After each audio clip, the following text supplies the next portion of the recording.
Vamos a dar inicio a la segunda conferencia. El tema que tenemos el día de hoy es aspectos importantes de la Ley Federal para la prevención e identificación de operaciones con recursos de procedencia ilícita, conocida comúnmente como la ley, o por los periodistas, como la ley contra el lavado de dinero.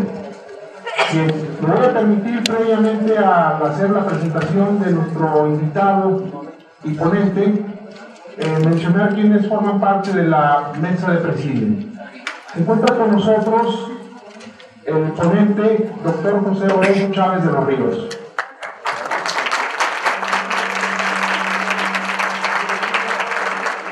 De igual forma, se encuentra con nosotros el maestro Espinillón Medina García, presidente de la Academia de Derecho Público.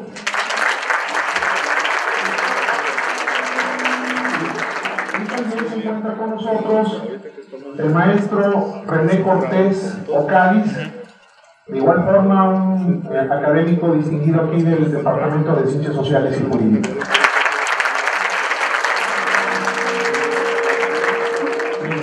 Previa lectura y previo a darle el uso de la palabra a nuestro ponente, te voy a permitir leer una breve semblanza curricular. El doctor José Rodolfo Chávez de los Ríos es egresado de la Universidad de Guadalajara, abogado, en la generación 1971-1976. Tiene diversos diplomados en Derecho Corporativo, Derecho Notarial, Derecho Fiscal, además de que tiene el doctorado en Derecho por la Universidad Autónoma de Nuevo León. Entre los cargos académicos que nuestro distinguido ponente ha desempeñado es que ha sido coordinador académico y miembro de la Junta Académica del Posgrado en Derecho de la División de Estudios Jurídicos de la Universidad de Guadalajara. Profesor de tiempo completo, titulará, impartiendo entre otras materias, entre las más importantes, pero otras materias desde luego de Derecho, la de Derecho Aduanero, Derecho Notarial, y en posgrado sucesiones, principios de Derecho Notarial 1 y 2, taller de proyecto de tesis. Actualmente nuestro ponente es notario público, titular de la Notaría Pública número 38, del municipio de Zapopan, Jalisco. Otras actividades académicas que destacan de su amplio currículum, lo encontramos que es representante de la División de Estudios Jurídicos de nuestra universidad en los congresos nacionales de la Asociación Nacional de Facultades, Escuelas de Derecho e Institutos de Investigación Jurídica desde el año de 1997 a la fecha. Es vocal académico del Colegio de Abogados Yusemper Loquitur. Se desempeñó como vicepresidente del Colegio de Abogados Foro de Jalisco durante el periodo 2006-2007, fundador de la cátedra en Derecho, licenciado don Arturo Ramos Romero en Derecho Constitucional y secretario de la Academia Jalisciense de Derecho Notarial del Colegio de Notarios del Estado de Jalisco. Es coautor del libro Régimen de Propiedad y Condominio, editado por la Universidad de Guadalajara. Bien, como ven ustedes, tiene pues una amplia trayectoria y nos da mucho gusto que esté con nosotros el doctor Rodolfo Chávez de los Ríos, quien ha tenido o se ha destacado como un experto en el estudio de esta ley, que ha venido impartiendo en diversos foros. Entre esos foros se encuentra la Casa de la Cultura Jurídica de la Suprema Corte de Justicia de la Nación y desde luego en varios foros de nuestra propia Universidad de Guadalajara. Sin más preámbulos, le doy el uso de la palabra a nuestro invitado, pero previo también quisiera presentar como integrante de la mesa del presidium a nuestro distinguido amigo maestro, el maestro Moisés Moreno Mora. Muchas gracias, maestro, por estar con nosotros. Sin antes, damos el uso de la palabra, sin antes de darle un caluroso saludo, un caluroso aplauso a nuestro invitado y excelente amigo. Gracias, maestro.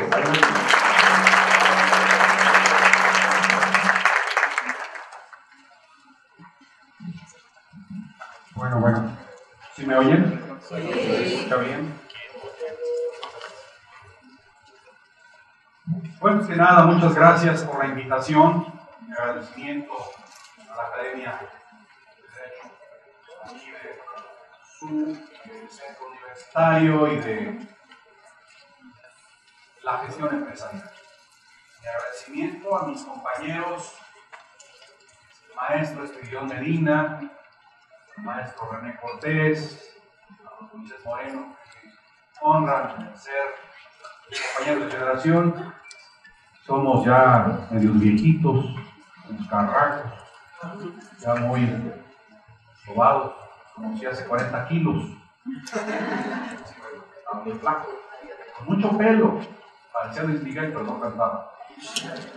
La verdad es que nos une mucho afecto en razón de que hace 38 años egresamos de la Universidad de Guadalajara, de la Facultad de Derecho, más 5 de carrera, son 8 años aguantados.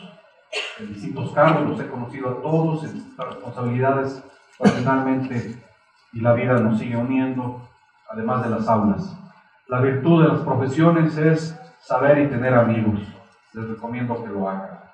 Agradezco mucho al maestro Ricardo Romero, secretario de la Academia de Derecho también, por la amable invitación, la presencia de los profesores de gestión empresarial y ustedes alumnos. La verdad es que aquí vamos a tratar un tema nuevo. La verdad es que tenemos una revolución jurídica en México. Si nosotros en esta pantalla les pusiéramos el día de hoy el diario oficial de la Federación del año pasado y de este, para que vieran ustedes la cantidad de nuevas leyes que tenemos, pues se van a asustar. El otro día, dando las clases en la maestría de Derecho, en donde doy sus sesiones, platiqué con algunos exalumnos míos y les pregunté: ¿qué estás estudiando? Es que este semestre termino la maestría en Derecho Penal. Bueno, pues yo reflexioné: felicidades, nada más que vas a tener que volver a la aula, al taller, al seminario, a la conferencia, porque pues simplemente se ha dictaminado un código penal único para México, un nuevo código de procedimientos penales en el país, y resulta ser que todo lo que estudiaron en la licenciatura y en la maestría, bórrenlo, no sirvió de nada y métanse otro tape, porque resulta que la reforma jurídica está al orden del día. Así esta ley que vamos a comentar, la Ley de Prevención y Combate al Delito de Acciones con Recursos de Procedencia Ilícita, finalmente y comúnmente llamado lavado de dinero. Pero así como hablo de esta, les puedo decir que hay una nueva ley de amparo, que hay una nueva ley federal del trabajo, en donde se ha modificado una serie de condiciones importantísimas de procedimiento para simple y sencillamente cambiar todo el aspecto legal. Hay una nueva ley de derechos humanos para efecto también y cambios constitucionales en la ley para los derechos fundamentales, antes garantías individuales, y así nos vamos a ir a reforma tras reforma, en donde pues resulta que todo lo que habían estudiado, todos los que egresaron los últimos 2 o 3 años, tienen que volver al aula a estudiar. ¿Cuál es mi recomendación? Pues que sigan viniendo a estos cursos, a estos seminarios, a estos talleres que la Academia de Derecho les da, les obsequia, les complementa como tareas extracurriculares fuera de sus créditos, pero que van a ser indispensables. Al menos mi experiencia es que a veces una conferencia me ha servido para resolver un problema y me ha dado la luz que no tenían algunos negocios. Entonces les recomiendo que no dejen nunca de actualizarse, porque el derecho es dinámico. Pero en fin, la realidad es que México es campeón de los tratados internacionales. No hay país del mundo que tenga la cantidad de tratados internacionales y que nos obligan a todos. Están por arriba de nuestras leyes y nuestros códigos, y nada más abajito de la Constitución. Esa es la interpretación que ha dado la Suprema Corte de Justicia de la Nación. Entonces, el derecho internacional ha cobrado una notoriedad terrible. Y el cumplir todos esos tratados, a veces nos hacemos los patos, los oxisos, pero finalmente México como país ha tenido que cumplir. Esta ley Su origen es un tratado internacional. Y es un tratado internacional de hace muchos años, no crean que de poquito, allá por el 98, se comprometió en un organismo internacional a normar criterios para prevenir lavado de dinero, y durante casi 14 años México incumplió hasta el año pasado, donde nos metieron en un problema muy grave. La economía ha cambiado y finalmente hay una restricción absoluta de uso de dinero. Hoy nuestra moneda, bueno, eso dice unos artículos finales que les voy a leer luego, en donde dice todo lo que sea contrario a esta ley se deroga. O sea, es maravillosa, es extraordinaria. Todo lo que esté en cualquier ley no sirve, no vale.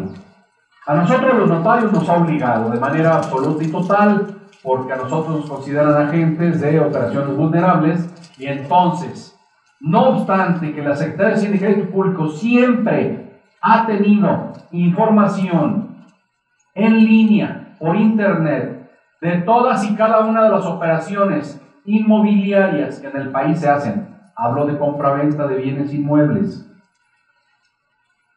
Existe un sistema que tenemos ya 12 o 14 años de usar, se llama Declaranot, en donde Hacienda nos pidió que le informáramos todos y cada una de las escrituras que hacíamos, quién compra, quién vende, cuánto vale, dónde está ubicado el inmueble. Pero también recordándoles que todas nuestras operaciones tienen una dimensión pública. ¿Por qué? De toda copia de actuación notarial que hacemos, le damos una copia a un archivo que se llama de Instrumentos Públicos del Estado. Público, ¿sabe qué querrá decir eso? Que cualquier persona podemos ir a solicitar información. Cuantimás la autoridad. Y el Declaranot, le informamos invariablemente siempre cuántas escrituras hacemos, quién compró, quién vendió, etcétera, etcétera. Claro que esta ley ha sido más amplia.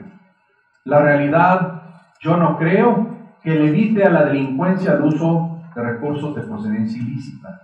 Los delincuentes están organizados, por eso se llama delincuencia organizada, y ellos tienen planeadores financieros, han creado empresas y han creado una serie de instrumentos legales para lavar su dinero procedente de situaciones irregulares, especialmente el narcotráfico. Entonces, el que le digan a ustedes o a mí que ya no puedo comprar un carro y no lo puedo pagar con dinero si rebasa los 200,000 pesos, pues tendré que comprar todo a crédito para que no me estén dando lata a la autoridad. Comprar una joya, un reloj, hasta 200,000 pesos puedo usar en dinero, porque si no, también está prohibido. Todo en lo sucesivo debe de ser con cheque o transferencia electrónica. Los notarios, ¿qué vamos a hacer? Pues vamos a hacer los argüenderos de la cuadra. Vamos a ser los comunicadores oficiales. Tenemos que hacer un reporte cada mes antes del día 17 y conforme a nuestro término del registro de causantes de cada notario, es como vamos a estar reportando las operaciones vulnerables. Las operaciones vulnerables que mete esta ley, ya hablaba de vehículos nuevos y usados, ya hablaba de joyas, hablo de obras de arte, pero también especialmente el sector inmobiliario. Esto obliga a fraccionadores, a constructores, a todo el que tenga que ver con el inmobiliario para reportar sus operaciones invariablemente cada mes a la autoridad. Esa autoridad hicieron un híbrido. Ni fue la Secretaría de Hacienda, ni fue la Procuraduría General de la República. Ahora esa cosa, así media rara, se llama Unidad de Inteligencia Financiera. A ella es a donde le vamos a estar reportando todas las operaciones de carácter vulnerables que vamos a estar hablando ahorita de la ley.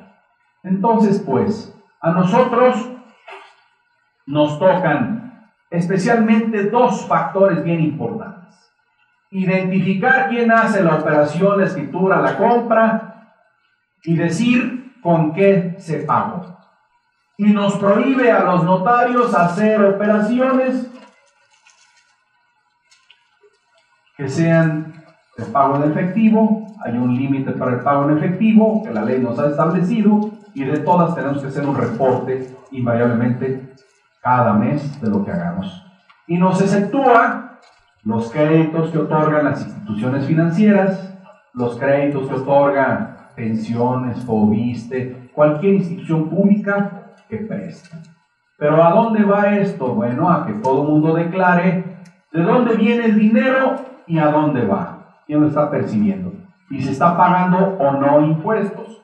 Entonces, pues, hablar de lavado de dinero serán una serie de condiciones que la ley nos ha establecido y que, afortunada o desafortunadamente, vamos a tener que cumplirla, y que su ignorancia no exime de su cumplimiento, y cuidado y aguas. Todos tenemos dudas.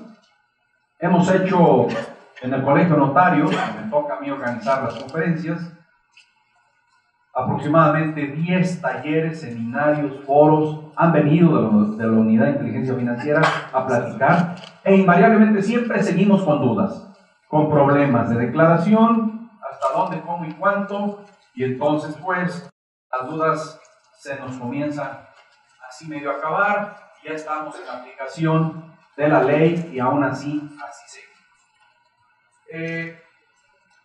Vamos a pensar que no se les acabe la paciencia a ustedes ni la prudencia. Esta materia, el contenido jurídico pues es limitado, es más bien económico, limitante. Las nuevas generaciones ya estarán habituadas, ya van a saber que no van a poder una serie de operaciones. Para nosotros, generación que toda la vida usamos el dinero, pues ya no. Se le olvidó a quien hizo la ley que los bancos solo están en las ciudades grandes y medias, no en las ciudades chicas.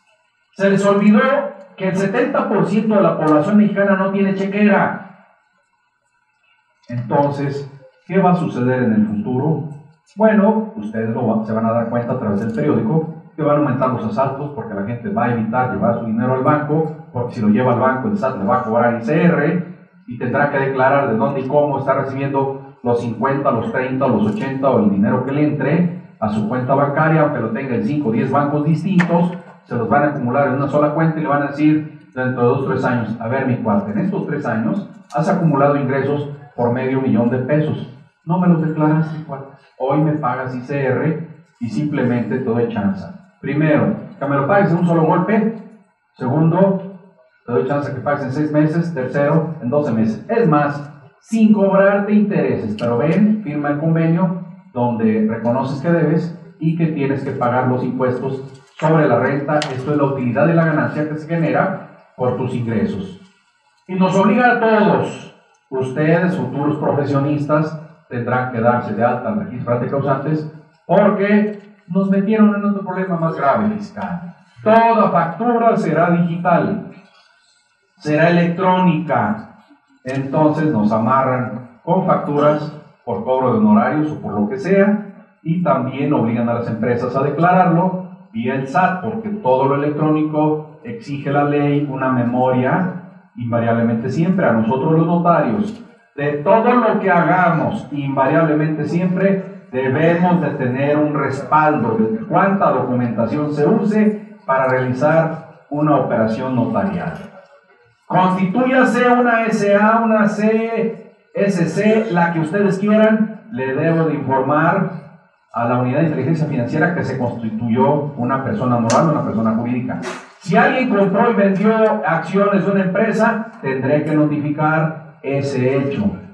No tan solo las compraventas, veremos una serie de actos en donde vamos a tener que estar informando. Pero especialmente debo de respaldar toda la información con la identidad de las partes y la forma de pago. Si a mí me exhiben un cheque que se entregó en ese instante, bajo protesta de decir verdad, voy a suponer que ese cheque va a ser para cubrir, que se va a pagar y no va a ser una pantomima. La realidad es que está equivocada la autoridad. Invariablemente siempre la autoridad fiscal, llámese Secretaría de Hacienda, llámese Servicio de Administración Tributario, solo tiene capacidad para auditar al 10% de los contribuyentes. Entonces, así va a ser en las operaciones de procedencia ilícita o de lavado de dinero, hasta dónde y cómo, cuántos podrán ser auditados, en fin, quién sabe. Entonces, ustedes se van a habituar a la nueva ley, pero los que nosotros nos formamos no va a ser muy complicado. ¿El juego cómo se llama? El juego se llama transparencia. ¿Quiénes son? ¿Y de dónde sacaste tu dinero? ¿Y si me pagaste impuestos? Esto es muy sencillo. Ojalá, lo único que he dicho siempre, tengo la esperanza que lo recaudado, lo que se controle, lo que se abuchaque en la nómina de Hacienda donde le pagamos los impuestos, pues se usen obras prioritarias para este país, se mejore su infraestructura, tengamos nuevos aeropuertos, nuevas carreteras, nuevos servicios de todo lo que ustedes quieran, los públicos, que el Estado y el gobierno nos proporcionan. Entonces, pues, yo antes como notario, ¿qué hacía? Poner la identidad de las gentes al último del cuerpo de la notaría. Hoy lo primero que tengo que hacer es saber quiénes son y con qué se identifican. Entonces cambió, pues, esa situación de estructura incluso de las escrituras. La Constitución, ya les dije, de todas las personas morales será un acto vulnerable. Aumento, disminución de capital, fusión, escisión, hasta cambio de domicilio de la sociedad, lo tenemos que reportar. La compraventa de acciones, antes ni siquiera es obligatorio hacerlo ante notario, pues finalmente, si el notario da fe, tendrá que reportar esa situación. Constitución de fideicomisos, sea cual fuera la utilidad o el objeto del fideicomiso, deberá ser reportado a la Unidad de Inteligencia Financiera, su constitución, su modificación o el cambio de los personajes que le integran la fiduciaria, el fideicomisario, fideicomisario. Los préstamos, este negocio de particulares, esos usureros que prestaban con altos intereses que a nadie le pagaban impuesto y solo fincaban hipotecas sobre algún bien en garantía, porque prestaba medio millón, 1 millón, y con el millón se apoderaba de una casa de 3 millones, porque la gente no podía pagar, pues hoy esa operación tiene que ser reportada. Hoy ya todas las hipotecas entre particulares tendrán que simplemente hacer esta situación, porque es un contrato de mutuo con interés y con garantía, y finalmente se vuelve un adeudo, y esto es un crédito. ¿De dónde sacaste tu prestamista el dinero, si pagaste o no impuestos? El reconocimiento de adeudo, igualmente, si alguien va conmigo como notario, va, señor, haga una interpelación para que aquí Espiridión Medina, que trabajó en la Casa de la Moneda de México, me reconozca que me dio $1 millón, y ahora con la máquina que trajo de allá, que hace de 200, no de 500, pues que reconozca que me debe y que me pague. Bueno, pues tengo que reportar esa operación. El 80% de las operaciones que realiza la notaría, todas las notarías de todo el país, estamos hablando de aproximadamente 4.500 notarios. En Jalisco somos 330 notarios. Advirtiéndoles a ustedes que los notarios de Jalisco somos más que los del Distrito Federal. En el DF hay 200 notarios, visitamos. Aquí somos 330. ¿En razón de qué? Pues hace unos 4, 5, 6 años, por razones de índole política, desaparecieron los notarios suplentes o asociados y todos nos volvimos notarios titulares conforme a la ley del Notario de Jalisco. Nada más que recordándoles a ustedes que la fe pública la da el Estado. La fe pública la concede el Estado. Por eso hay 32 leyes del notariado en el país. Y a nosotros nos afecta una ley federal y nos obliga a todos los 4.500 notarios del país a cumplir con ello. Nos volvimos, que hemos sido siempre unos colaboradores muy efectivos, somos retenedores de impuestos municipales, de impuestos estatales, de impuestos federales, de ahí no percibimos un solo peso, somos deudores solidarios, tenemos que calcular exacta y perfectamente bien los impuestos, y si falta un peso, lo tenemos que pagar nosotros los notarios. ¿Está claro lo que estoy diciendo? Responsabilidades. Bueno, ahora con esta ley, me dice la ley, no puedes omitir ningún aviso de esta ley, y si fallas, te voy a multar. La primera multita será como de $500,000. La segunda se puede ir al $1,000,000.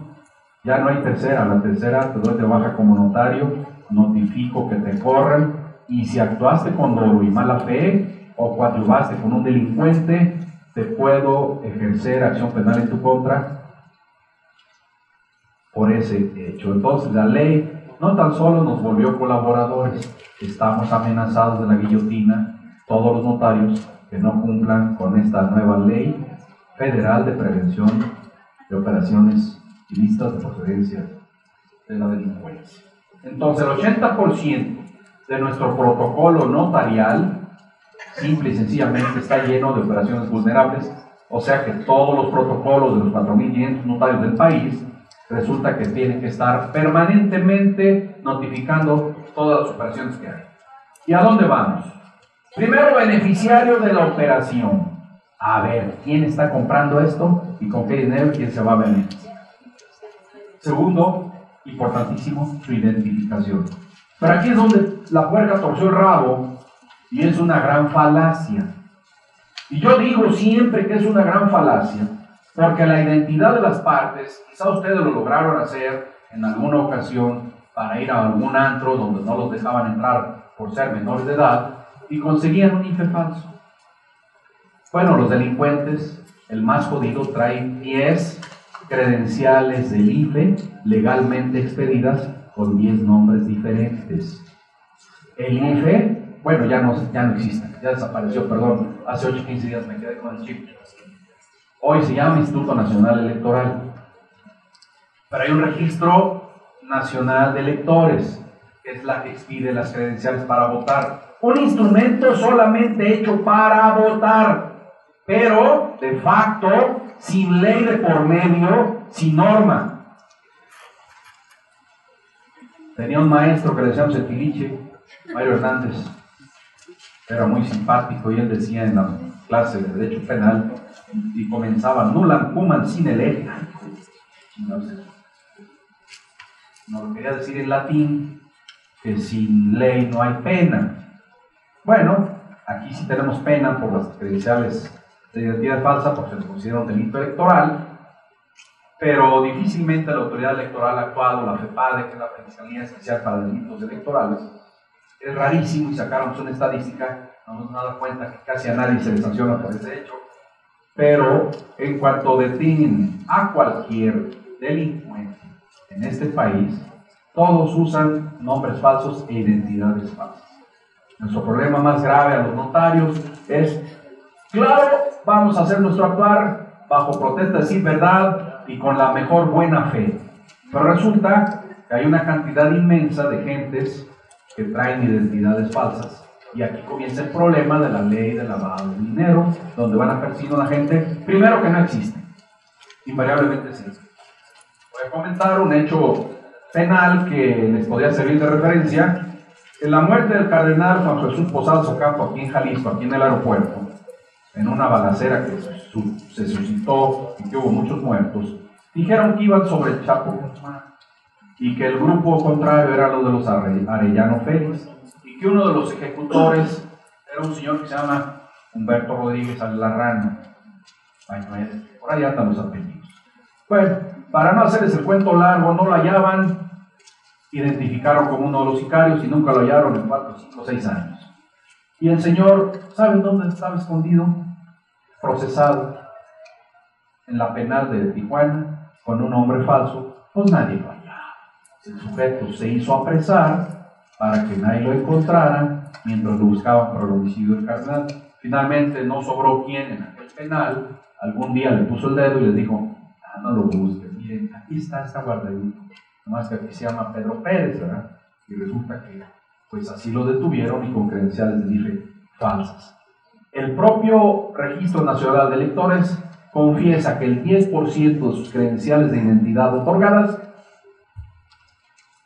son duplicadas o mal hechas o tienen un problema grave de su origen.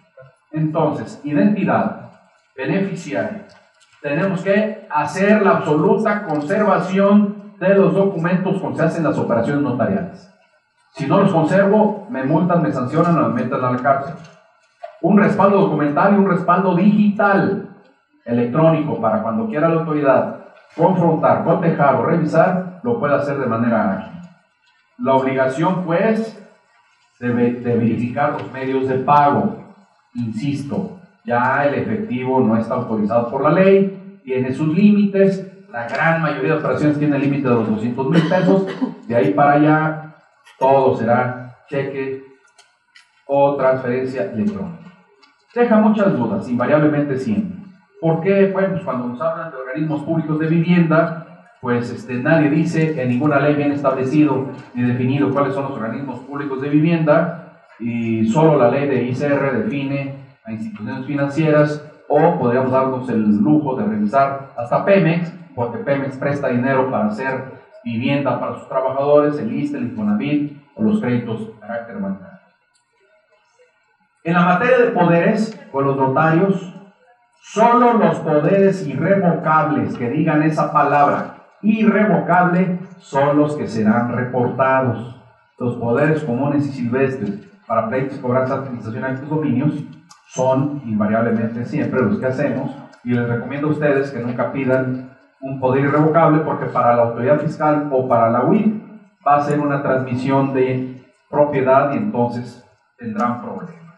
Entonces, después de todo esto, muchos notarios seguramente en el país cambiarán de giro, venderemos pepitas en la esquina o a ver qué hacemos. La verdad, estamos en la profesión del miedo, de la amenaza y de la inseguridad total, porque si nos falla el propio Internet para realizar nuestros avisos, estamos en riesgo de sanción. Por lo tanto, pues, está caramba. El conocer esta ley de lavado de dinero, pues son varias etapas. Pero a nosotros los notarios no nos toca ni la prevención, no nos toca la detección de actos ilícitos o de actividades vulnerables. Siempre, solo, única y exclusivamente, nos hace dar la información, proporcionarla vía Internet a la autoridad que lo quiere.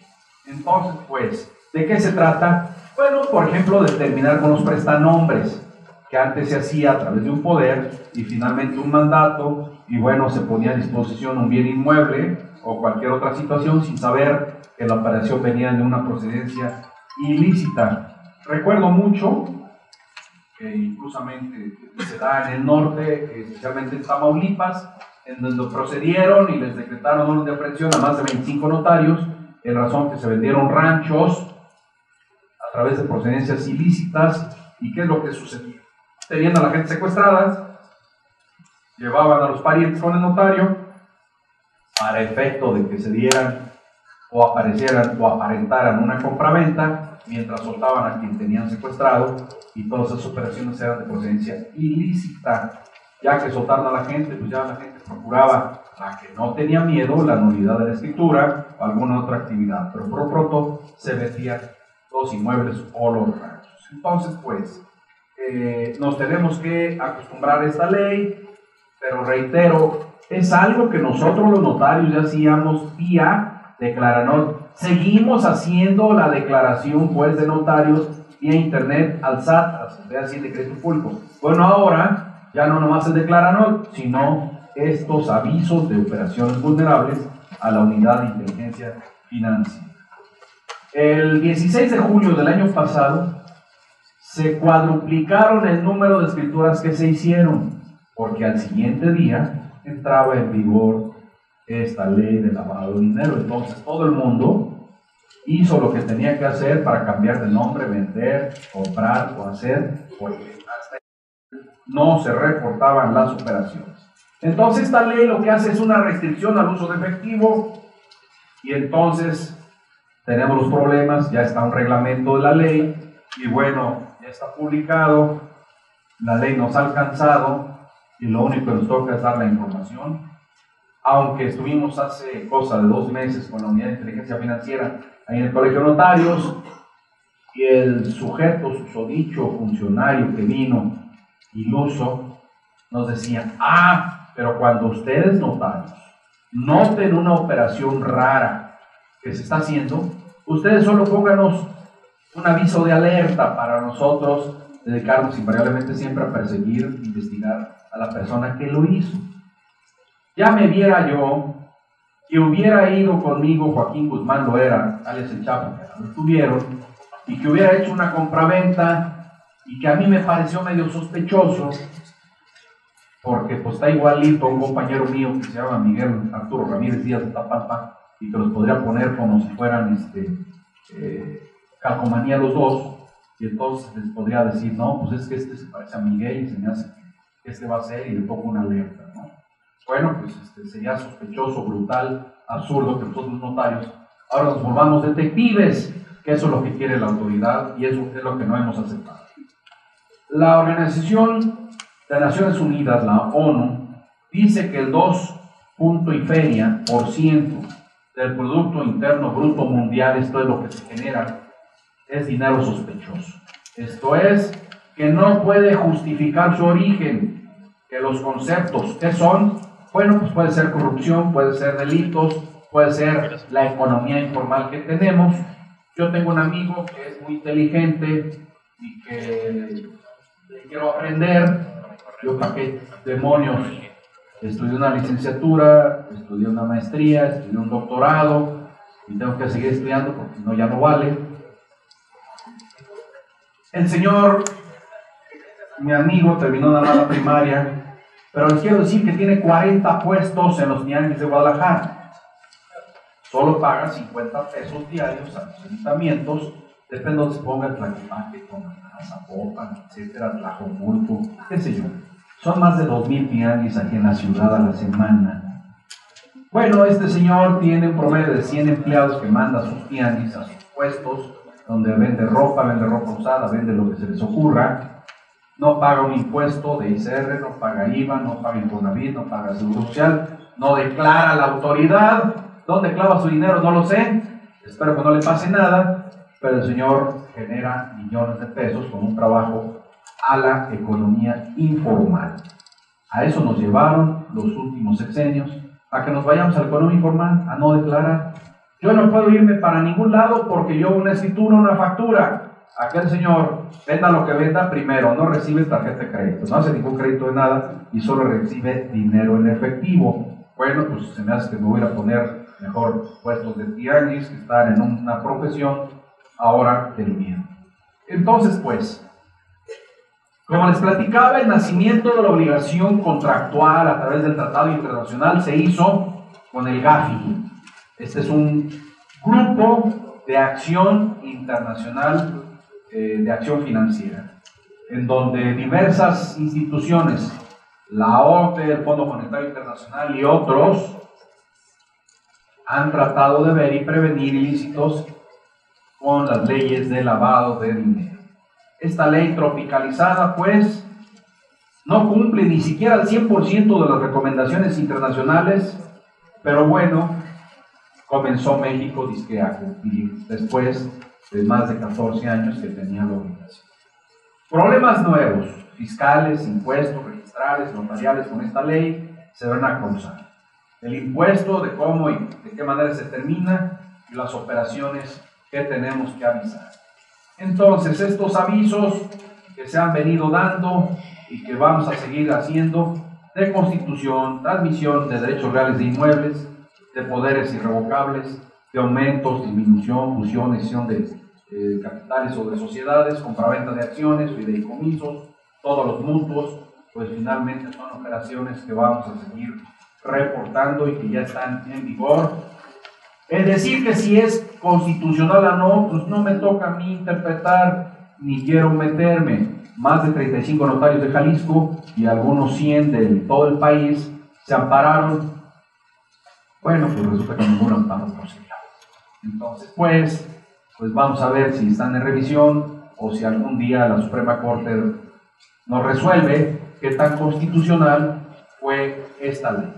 La verdad es que entramos al mundo de la prevención y entramos a la inteligencia financiera, que veamos hasta dónde y hasta cómo. Por ahí vimos detener a la maestra Elbester Gordillo, ex líder del Sindicato Nacional de Trabajadores de la Educación, donde la señora gastaba y gastaba millones de dólares en distintas actividades en los Estados Unidos, procedentes de su sindicato, el sindicato de maestros. Bueno, no le alcanzó la ley porque fue detenida antes de la ley de lavado de dinero, sino también estaría procesada por esta ley y ahí ya lo único que trae es defraudación fiscal u otras cosas que le afectan. Entonces, pues, su contenido nos afecta a todos. Ustedes se acostumbrarán invariablemente en un futuro que sean profesionistas a tener que ser dados de alta en el Registro Federal de Causantes para que paguen sus impuestos, si no este país no funciona. Finalmente, ante los notarios no se hace ni se realiza una relación de negocios formal y cotidiana. Todas las actividades que se realizan ante notario nunca serán de oficio, siempre es a petición de parte, porque alguien viene y me dice que actúe como notario. Entonces, esto afortunadamente nos salva y siempre trataremos de actuar con buena fe. Entonces, aquí hay muchas advertencias que en el cuerpo de todas las escrituras tenemos que hacer. Si hay un beneficiario de la operación, si la procedencia es lícita de los recursos con que se paga, si la identidad es la única, en fin, habrá una serie de situaciones. El que se pague o no con un cheque, si es o no de terceras personas, ya no nos compete a nosotros. Se paga con el cheque número tanto, de la institución mangana, de la cuenta sutana. Es lo que vamos a plasmar. Invariablemente siempre escanearemos los documentos mercantiles o la transmisión o transferencia de recursos económicos vía internet, esto es en línea entre bancos. Que se pague o no, será otro boleto que ya no nos va a corresponder a nosotros, los notarios, de ver cuándo y cómo. Porque de dónde viene el dinero y a dónde va o a dónde llega, eso es algo que quiere prevenir la ley y que a veces no lo logra. Entonces, el juego es conservar, tener toda la documentación, y les tengo otra sorpresa. Ustedes que van a manejar cuestiones empresariales, tiene que tener toda empresa un representante legal ante la unidad de inteligencia financiera para que sea el responsable. O sea, es el primero que va a ir a dar al bote. Pónganse usos para que no los nombren.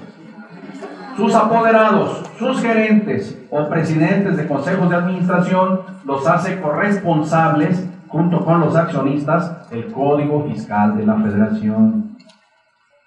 Hasta hace diciembre del año pasado, hace 3 meses, la prescripción de delitos fiscales, persecución o cobro era hasta 5 años. Bueno, pues nos amanecieron nuestros ínclitos diputados a crecer la prescripción hasta 10 años. Entonces, durante 10 años vamos a tener que conservar toda la documentación fiscal, habida y por haber, de cuanta empresa, persona moral que tengan relación en el futuro, para su protección, cuidado o auditoría cuando se le ocurra a la autoridad. Si yo audito 10%, pues ahí tengo 10 años para ver si cuando menos le reviso de manera superficial al 100% de todos los contribuyentes de este país, lo cual yo no creo que suceda, pero en fin. Entonces, pues, si nos fuéramos a esto del lavado de dinero, la apariencia ilícita, ¿qué es el lavado de dinero? Pues es la apariencia ilícita, ganancias obtenidas a partir de operaciones ilegales. Y lo ilegal, pues, ¿qué puede ser? Pues todo, habrá 1000 situaciones en donde hay actividades ilícitas. La colocación de recursos consiste en insertar recurso ilícito en una institución financiera usando una actividad o una profesión legítima. Ahí entran ustedes en el futuro para que tengan cuidado y no sean prestanombres para que su nombre aparezca recibiendo millones de pesos y serán ustedes perseguidos, sin duda alguna. Es un delito el encubrimiento, esto está pactado en el Código Penal, y esto, por supuesto, son acciones que se van a dar porque rastrearán el dinero, los fondos y las transferencias electrónicas a las cuentas o compras de bienes de alto valor. Pueden ser vehículos, joyas, obras de arte, operaciones cambiarias. Detectar lavado de dinero, por ejemplo, para los que viajamos a veces, que de vez en cuando lo podemos hacer, con los cheques de viajero. A unas gentes les robaron sus cheques y regresando de Europa, pues fueron a reportar y a presentar su denuncia penal porque les habían robado cheques de viajero, mismos que les repuso American Express, y bueno, esos cheques de viajero sí fueron cobrados en operaciones ilícitas, y entonces quien compraba también cheques de viajero con distintos nombres y era por millones de pesos para encubrir las actividades. Y lo que pretenden es, con esos recursos, por ejemplo el narcotráfico, incorporarlos a la economía formal, esto es a través de empresas, como lo decía, la delincuencia organizada, y ya no es como antes, de manera muy silvestre, hoy lo hacen contratando profesionales para encubrir, mediante actividades lícitas, estas actividades. ¿Esto qué afecta? O sea, afecta a la economía informal. No es lo mismo que una empresa declare, esté ahí compitiendo y trabajando y pagando impuestos, porque para una empresa pagar ICR, pagar IVA, pagar Infonavit, pagar Seguro Social, pagar sus nóminas, le representa el 40% del funcionamiento de una empresa. A quien tiene actividades ilícitas, pues no paga absolutamente nada de lo que estoy diciendo. Vulnera el sector financiero. Aquí yo discrepo, porque el sector financiero hoy en día es propiedad de entidades extranjeras. Hay un banco o dos por ahí que quedan mexicanos, todos los demás son extranjeros. Pero además advirtiendo que estos que ganan, porque nos están obligando a todo el mundo a abrir cuentas bancarias, esos que nos dan cuanto mucho en inversión el 3%, 0.5 o el 4% anual, si ustedes le debieran a ese banco una tarjeta de crédito, les cobra hasta el 50% anual. Entonces la utilidad de esos bancos es estratosférica y esos bancos ganan el 300 o 400% más que en cualquier otro país. Estoy hablando de Estados Unidos, de España o de Europa mismo. Los bancos, Bancomer o el Banco Santander o algunos bancos, el nicho más importante que hoy cuidan es México por las utilidades que se les genera. Entonces, esta ley está dedicada al beneficio de nuestros ínclitos bancos extranjeros que nos hacen el favor de darnos un tarjeta. Hoy, por ejemplo, sin ustedes pedirlo, le están llegando tarjetas de crédito a los hijos de la mañana. Pues regrésenlas, cancelenlas, cuídense o nunca las usen. ¿Por qué? Porque nos va a pasar lo que en el 94, todo el mundo nos endeudamos y finalmente todo el mundo perdimos. Con las tarjetas de crédito, con los vehículos y con las casas, porque los intereses de cobrar el 5% se fueron al 50, al 75%, nadie pudo pagar sus deudas. Entonces, cuidado. El vulnerar la economía nacional, el afectar la reputación, realmente por eso México hoy intenta prevenir, detectar y combatir este delito de lavado de dinero.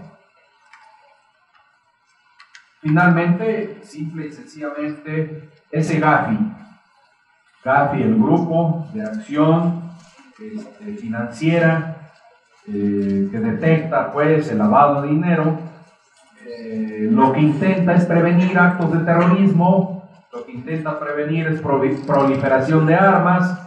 Pues terrorismo, más terrorismo del que yo sufro, va a estar complicado, pero es el que me hace la unidad de inteligencia financiera si no le doy un aviso de eso, de los que quiero.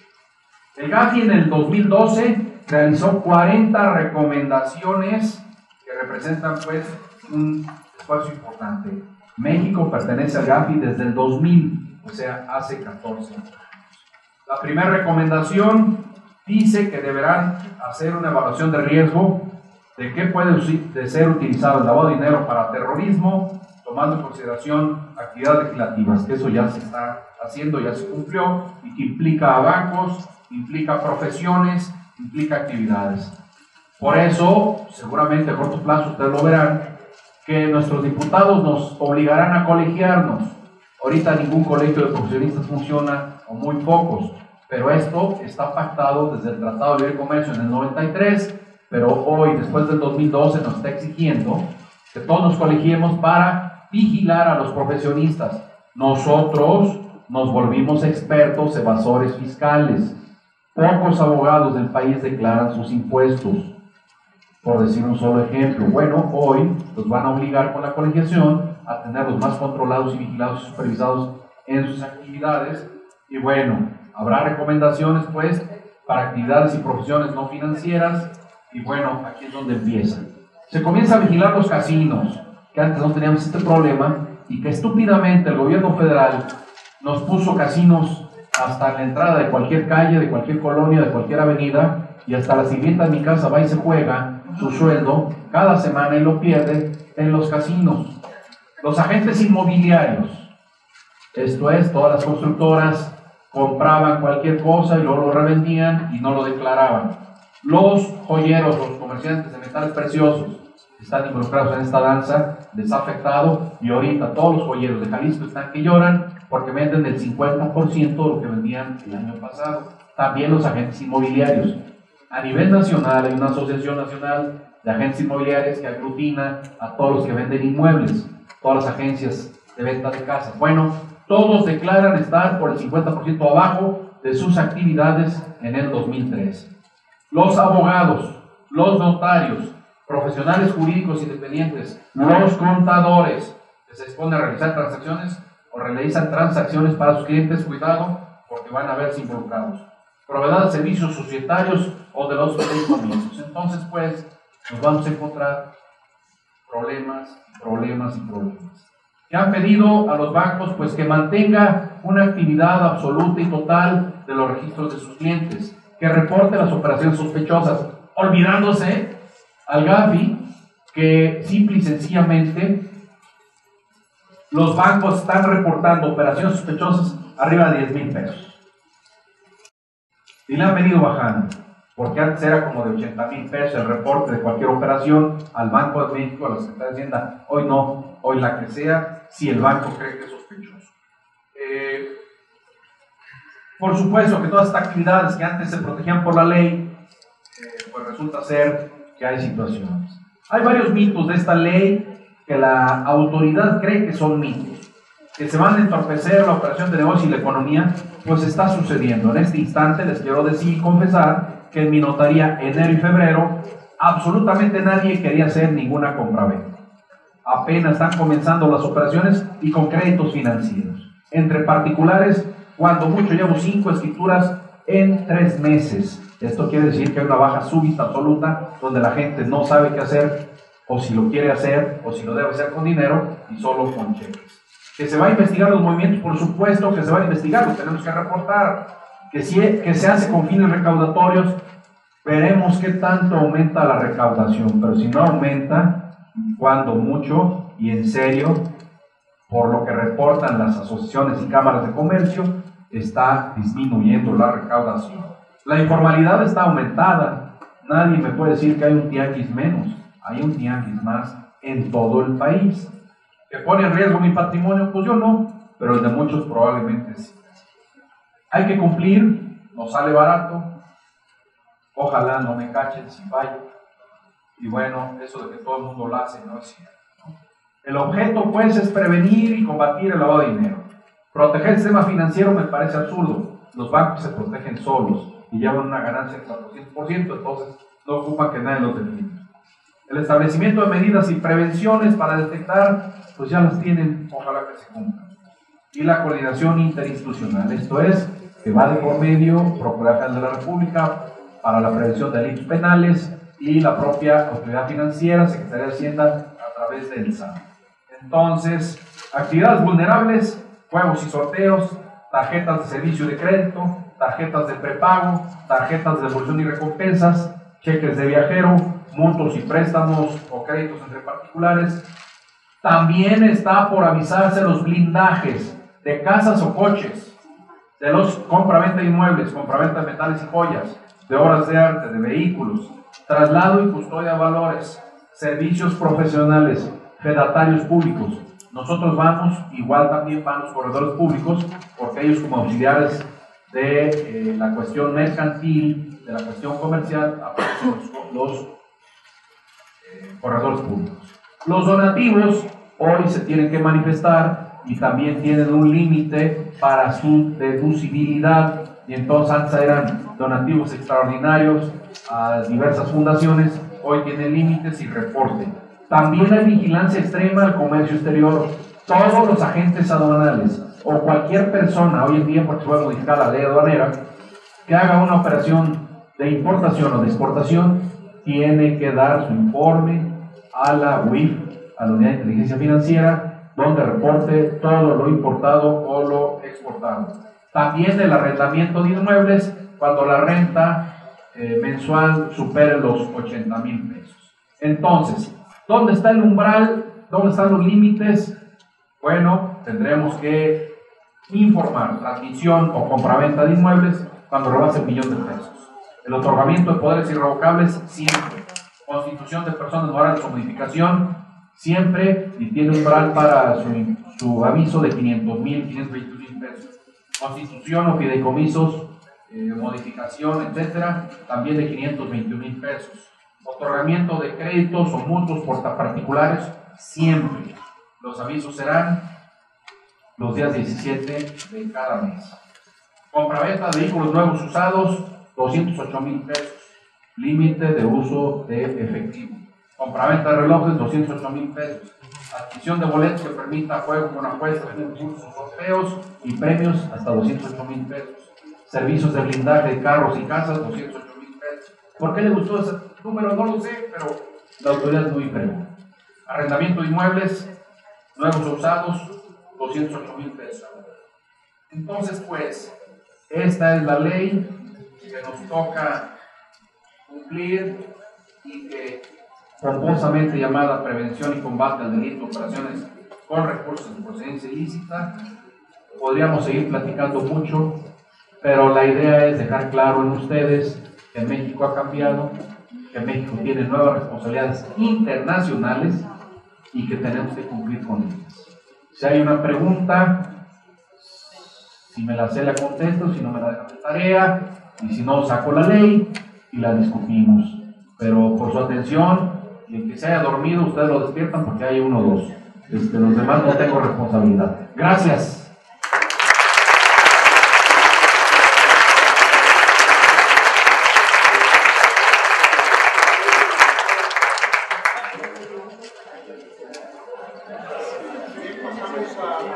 Preguntas, comentarios. Aprovechemos que tenemos al ponente con esa disposición. Yo les pediría que cualquier comentario, por muy obvio que ustedes consideren, pues de eso se trata, que ustedes precisamente obtengan con la mayor claridad cuál es el sentido y alcance de esta ley. Por ahí creo que un compañero había pedido el uso de la palabra. Con mucho gusto, si nos hace favor la señorita proporcionar el micrófono. Bueno, no sé, si yo tengo dinero guardado, no sé, una cantidad de 50,000 pesos, no sé, algo, no tengo idea. Es cierto que vamos a tener que dar también una deducción de impuestos de eso, o sea, van a pedir, si yo tengo un negocio y ahorré cierto dinero, tenemos que también declarar ese aspecto. Quiero decirles algo, miren, en estos últimos meses han llegado conmigo algunos clientes en donde precisamente han sido requeridos por la Secretaría de Hacienda del SAT. Estuvieron dados de alta en un régimen fiscal y se dieron de baja. Dejaron de realizar actividades declarables o de pagar impuestos, pero continuaron recibiendo dinero pues de distintos bancos, cuentas. Bueno, les quiero decir que les acumularon lo de 4 años y medio, porque nos va a aplicar de manera retroactiva la ley. Y ahora en enero, febrero, lo que va de marzo, ya llegamos a abril, resulta ser que le están diciendo y requiriendo de pago, donde dicen, mira, te han entrado 200, 300, 400,000 pesos en estas 5 cuentas, me debes tanto dinero de ICR, de impuesto, a la utilidad que has generado, y entonces te doy estas chances para que me pagues. Siempre y cuando ese dinero esté en el sistema financiero, va a ser detectable, invariablemente siempre. Las cuentas bancarias, el propio banco tiene la obligación absoluta de reportarle al SAT cuánto has acumulado en tus cuentas, y entonces el SAT puede hacer una compulsa entre que lo declaraste o no. El que lo tengas en dinero en tu casa, pues no es correcto que te roben y te asalten. Y de eso no pagas. ¿Está bien? ¿Alguien más? La señorita quería preguntar algo.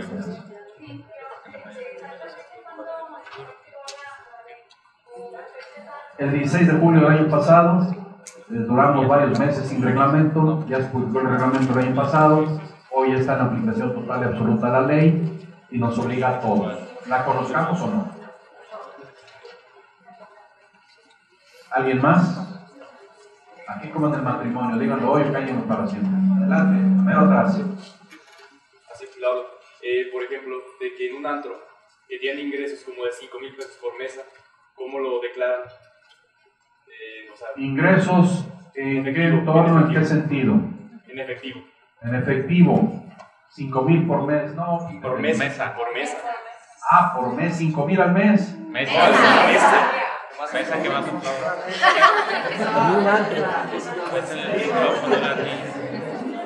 Ah. más aplaudan entonces. Bueno. No sé cuál sea la actividad, pero yo espero que una empresa te pague y que esa empresa deduzca tus impuestos. Tú debes tener un RFC, si no, no te paga ninguna institución legalmente trabajando. A todos sus trabajadores deben tenerlos de dos maneras: unos dados de alta y cotizar en el Seguro Social, y también deducirles el impuesto sobre producto del trabajo si es que se generara, ¿no? Los salarios mínimos son los últimos que les importa a las autoridades, de ninguna manera, ¿no? Estamos hablando de 5,000 pesos, no tiene mayor problema. Nuestro problema son cantidades altas y se trata de prevenir su procedencia y quién es el beneficiario de las cosas con esta ley. Entonces, cuentas mínimas no tienen ningún problema, ¿no? La realidad es que aquí se persiguen pero capitales importantes. Adelante. Primero las damas.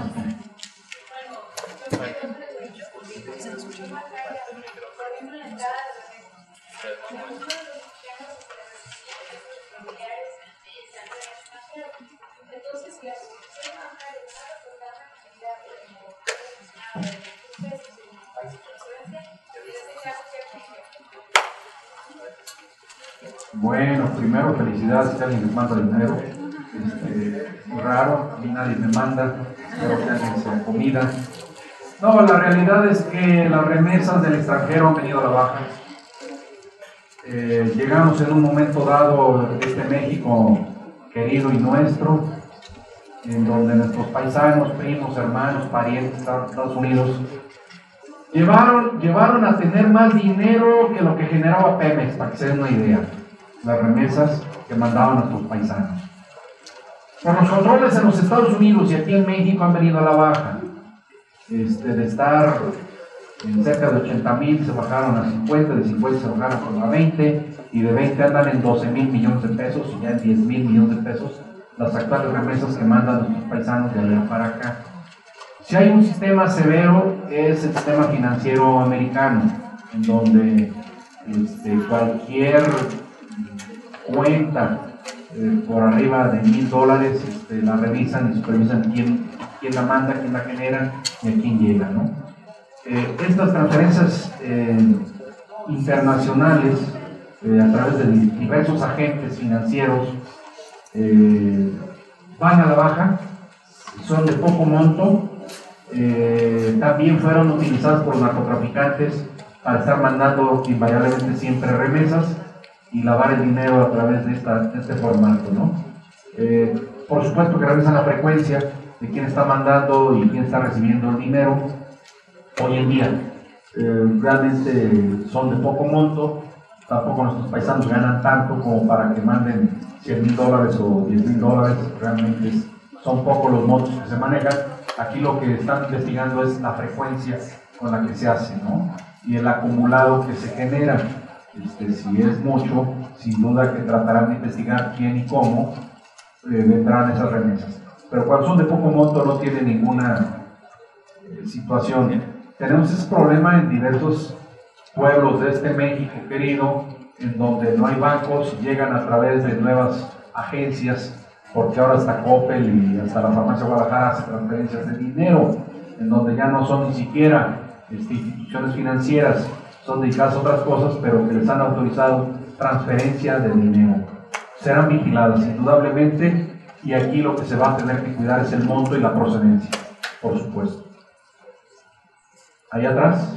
Sí. Bueno, buenas tardes a todos. Sobre lo que menciona de la ley antilavado de dinero, lo que son los comerciantes informales, ¿cómo van a reportar lo que son las ganancias o...? No los reportan, por eso son informales, si no ya Hacienda ya les ha superado su billete, o el Instituto Mexicano de Seguro Social, o el Infonavit, o cualquiera. La realidad es que hay una generación de riqueza importantísima en el país, en donde a través de la economía informal se está generando. Miren ustedes se dieron cuenta hace días del terrible accidente de la Prepa 10, en donde atropellaron estudiantes que salían de la prepa y el camión se trepó a la banqueta y arrasó ahí con un grupo de estudiantes, unos lesionados y hubo fallecidos.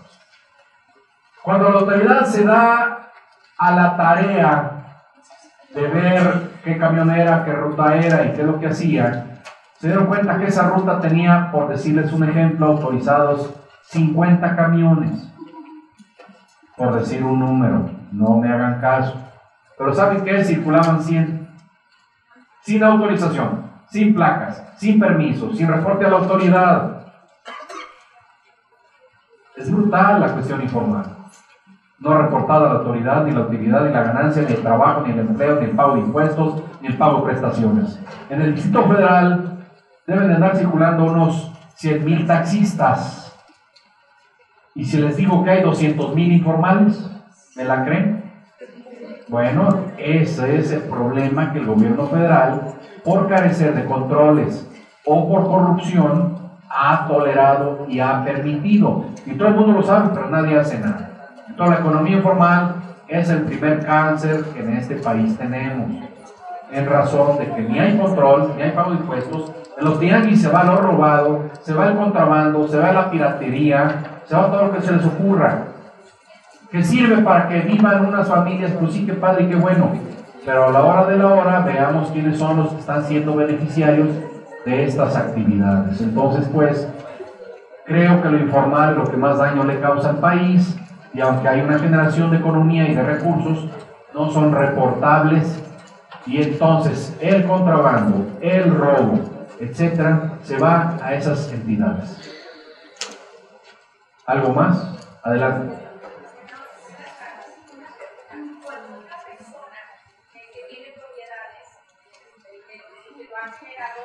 En cierto número de trabajo, y esta persona vive de sus rentas, ¿tendrá que darse de alta cuando esas rentas son remuneradas económicamente? Por supuesto.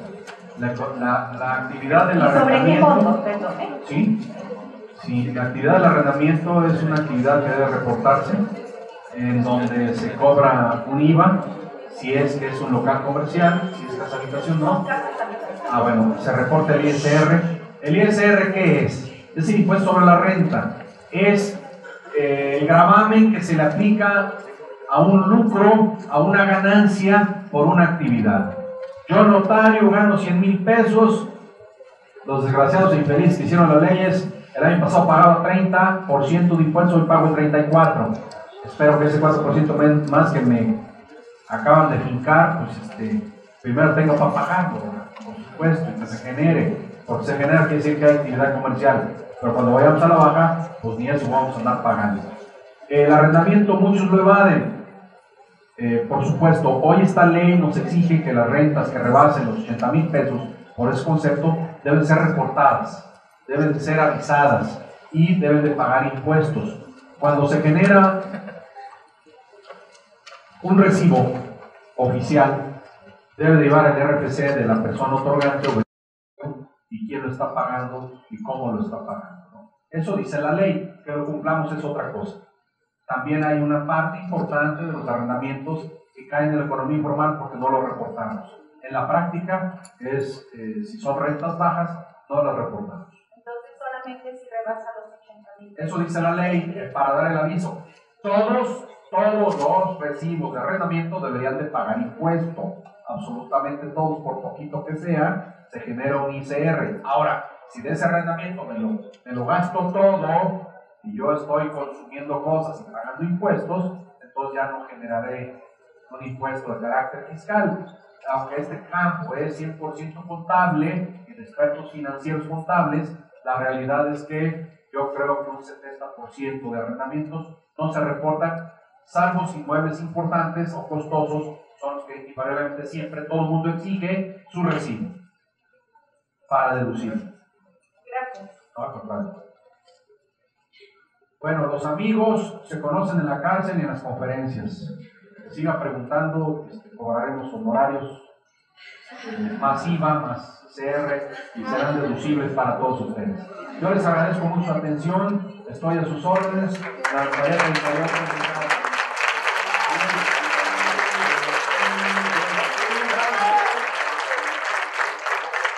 Gracias a todos ustedes que una vez que escuchamos a nuestro conferencista, nada más seamos testigos y pedirle al maestro Moisés Moreno Mora, presidente de la Academia de Derecho Público, que le entregue un merecido reconocimiento a nuestro ponente y que no sea esta la última ocasión que lo tengamos aquí. Muchas gracias.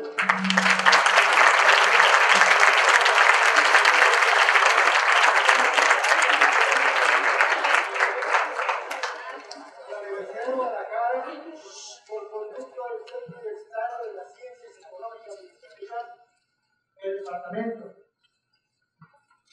de Ciencias Sociales y Jurídicas otorga el presente reconocimiento al doctor José Rodolfo Chávez de los Ríos por su participación en la conferencia Aspectos importantes de la Ley Federal para la Prevención e Identificación de Operaciones con Recursos de Procedencia Ilícita.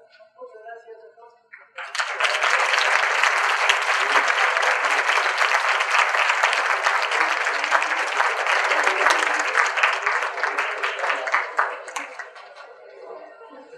Thank you.